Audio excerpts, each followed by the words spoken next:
right, welcome to your entertainmentticket.net. I'm Al McGee with Alan Darnay, John Delia, and Tom Delia. Oh, yeah. Well, I hope you've been watching the website because we got some exciting things here on your entertainmentticket.net. Yeah. But right now, in my opinion, I'm going to talk about, well, we all going to talk about something to me that was not exciting, called Night at the Museum, Battle of the Smithsonian. Well, you know, this is a sequel to Night at the Museum, starring Ben Stiller. Let's start off with you, John. What do you think of this movie? You would have to hit me first. Well, let me tell you this. Okay.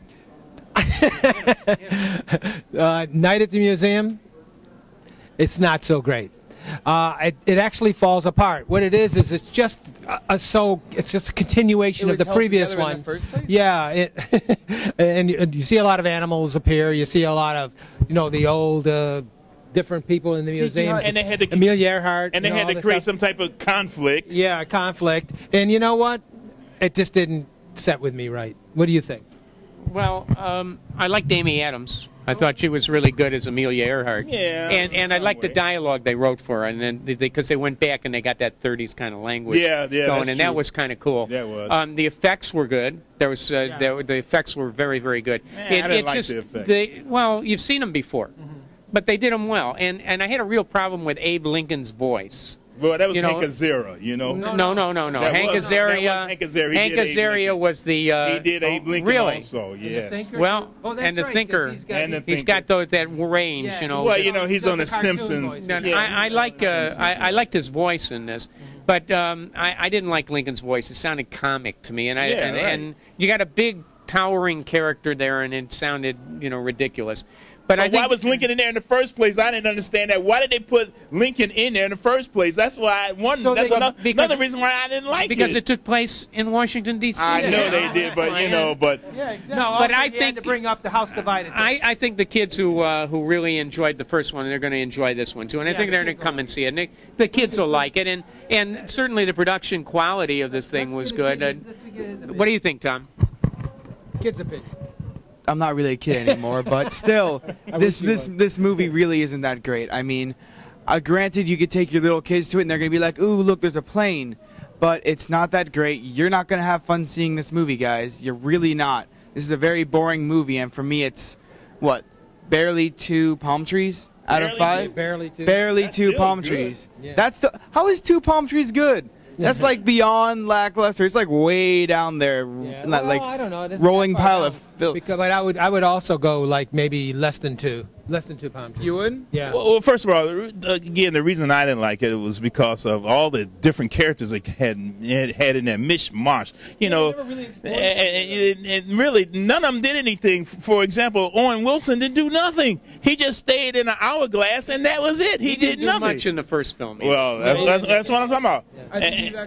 And then Ivan the Terrible, Christopher Guest, he played Ivan the Terrible. He didn't do anything. And you're right, Amy Adams, they did do a lot with Amy Adams because he did stick with Ben Stiller. But again, Ben Stiller's character, I didn't care for his character in this movie. I kind of cared for it in the first movie somewhat. But in this movie, the sequel, I didn't like his character. He should have stayed where he was at.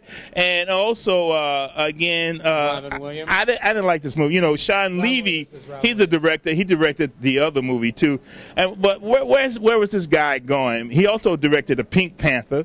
He also directed The Dearies and Cheaper by the Dozen. So you know what type of guy this is. I didn't like this. Now, this wasn't for us. It wasn't for our age group. This is definitely for little children. I disagree. It's for any age group if you like this type of movie. But I didn't like it because it wasn't funny. It wasn't fun to watch. It was just too convoluted for me. Convoluted. You know what? He's really right because you'll be seeing so many random cameos in this movie, your head's gonna explode. The Jonas Brothers show up out of nowhere. Then you have the bicycle cop from Reno 911 in there. You have all these random people that they just throw in. They're like, hey, look at this. Yeah. And it just sort of like, why? Yeah, why? I mean, why don't you show a story? The Tuskegee Airmen, why? I don't understand. Because they're the Tuskegee Airmen. That's why. To get the black people come in and see the movie? I don't know. I mean, this is why I didn't like this movie. It was not fun for me. Okay, so rate it. It's a movie of convenience only for the producers. Rate it. So I give it two palm trees. That's it for me. 1 palm tree. I have to go with 1.5 palm trees. Oh, you're such a nice player there. It's 2 palm trees still. I still think that kids are gonna like it, and you can't rate it low because of that. Yeah, you're absolutely right. That's why I couldn't understand how did the first one make money when I didn't like the first one that much anyway, because of the kids. I like the first one very much. Well, this time it's got competition. The last one that opened up didn't have any competition, so we'll see the box office. We'll see what happens. Yeah. And you're right, for the kids. Well, you got to go see it for yourself.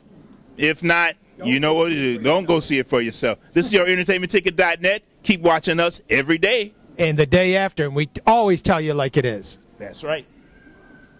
Did we just add something to the little catchphrase at the end?